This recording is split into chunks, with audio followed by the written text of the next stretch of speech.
মাল আছে, চাটও আছে, কোনো কিছুর অভাব নেই। যে শুনে বাচ্চা আজকে মাল নিয়ে কারাকারি করবে তার সেটা কিন্তু এখানে ঝুলে দেবো বলে দিলাম। কথাটা কি তুই এবার আমাকে বললি নাকি? হ্যাঁ, আমি ভুলে কাউকেই বলিনি, সবাই মানে কান খাড়া করে শুনে রাখ। মালও বাড়া আস্তে আস্তে খাবো, চাটও বাড়া আস্তে আস্তে খাবো। পরে যদি দেখি না বাড়া চাট নেই, সেটা কিন্তু সবার বাড়া ধুনবো বলে দিলাম। তুই এবার আস্তে আস্তে খা বলি তো, পরে মানে বৃষ্টি এসে আমাদের মানে কাঠ দিটি দে। আরে না রে বাড়া, কোনো বৃষ্টি বৃষ্টি হবে না। কথায় আছে না, যে মেঘ ডাকে সে মেঘে বৃষ্টি হয় না। ইয়ে মানে কি পাগল হচ্ছে রে বলা তুই? ওটা মেঘ হবে না, ওটা কুত্তা হবে, কুত্তা।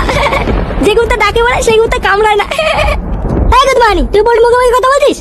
খুব বার বেরিয়ে গেছিস। হ্যাঁ, আর ইচ্ছা তোমার। হ্যাঁ, তো তো দেখছি মানে মাল না খেয়ে নেশা হয়ে গেছে। তুই মানে কাকে ভয় দেখাচ্ছিস জানিস? বড় ফুটো ফুটো আমার নাম, সেটা ভেঙে দেবো কিন্তু। বাড়া তাহলে চুপ করতো। কি ভাই, তুই দুটা বসে আছিস যে কিছু বলতিস না তো? আজকে না মনটা ভালো নেই, বুঝলা পল্টুদা? কেন বড়া? মাল পালিয়েছে নাকি পটপুজোর সাথে? না না, তেমন কিছু না। তাহলে কি? হ্যাঁ, গুপ্ত সমস্যা নাকি? কি হয়েছে তোর বল? আজকে না খুব দাদুর কথা মনে পড়ছে। এবার দাদু মানে কোন দাদু? আরে আমাদের ঝন্টু দাদু। আমার দাদু? এবার আমার দাদু